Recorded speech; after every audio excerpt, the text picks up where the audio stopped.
I think what the coalition is claiming is a little bit exaggerated. China has a different political system. Basically, every business has connection or approval from the Chinese government. So every business has to have party branch. So you can't really isolate any Chinese business from the Communist Party. So if we really say we can't go to any event organized by the United Front, then no Australian business or sporting team or cultural organization can organize any visit to China. So on that front, I think we shouldn't worry too much. It's basically a sporting or commercial event. It's not even organized by the government.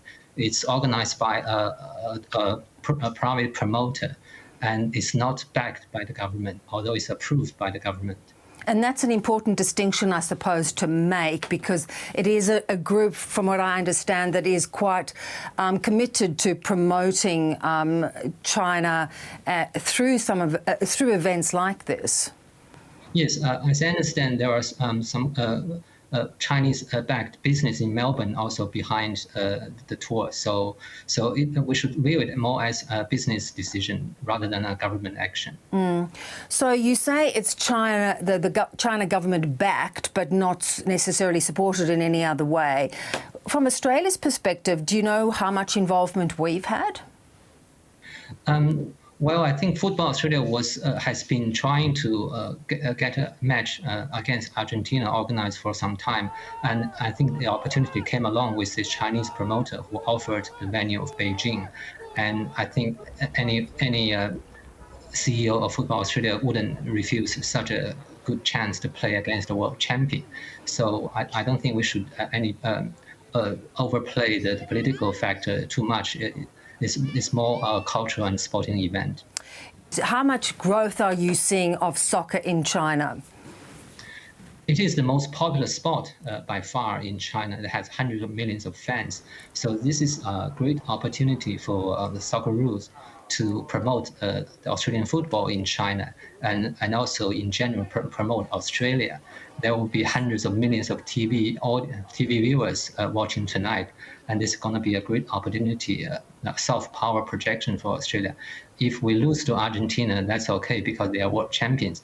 If we happen to get a draw or even win, that's even better, and it will be a fantastic opportunity to show off Australia's cultural power. And you talk about it being soft power. What have you made about the attempts by the Albanese government to try and slowly improve relations with China?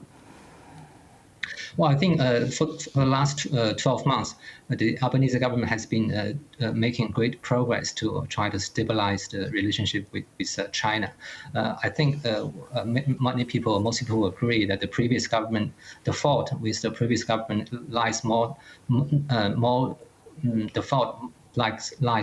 their tactics, not in the strategy. The way they have handled relations is sometimes too confrontational. So I think it's a great credit to the Albanese government and especially the foreign minister to stabilize the relationship in a steady way like this. And you make the point about stabilizing the relationship, but does there still need to be safeguards in place in terms of sovereignty and security from Australia's point of view? Of course, especially with the AUKUS decision, we've seen that the Labour government hasn't retreated one step from the strategic priorities the country has in its dealing with China. So that's a good sign. And also, we should note that there were mixed messages sent by China through this event, like the Australian journalist hasn't been granted visa. So in that sense, we shouldn't be looking into too much into this event tonight. But then, in a sense, isn't that problematic, the fact that Australian journalists were not allowed in to cover the event? Why do you think they were stopped? Well, I think the Chinese government still unhappy with the way the Australian media covered China, and this is somehow probably still a retaliation to the Australian mainstream media because they somehow view the Australian media as very hostile to China.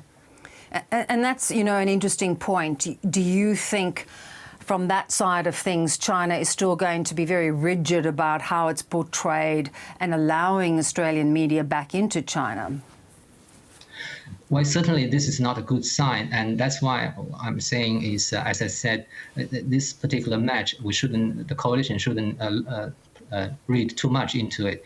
It's probably doesn't have much Chinese government involvement, and they have been trying to keep Australian journalists away, as they have always been doing for the last few years. Yeah, indeed. What about the timing of this match? It is Xi Jinping's birthday as well. It's probably a happy coincidence. I've noticed that despite the recent years, the growing personality cult around Xi Jinping, the Chinese state media has been relatively quiet about particular occasions like his birthday. There's basically no mention of this in the official media. So every year on his birthday, the only mention across Chinese media, if you search the internet, is a few years ago when they happened to be on the international summit, where President Putin gave President Xi a birthday cake.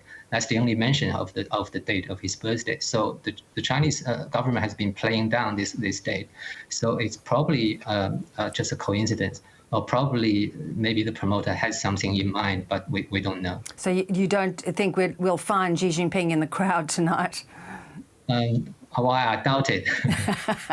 With the big birthday banner, that would be a different approach. Really good to talk to you. Thanks so much for your time. Thank you.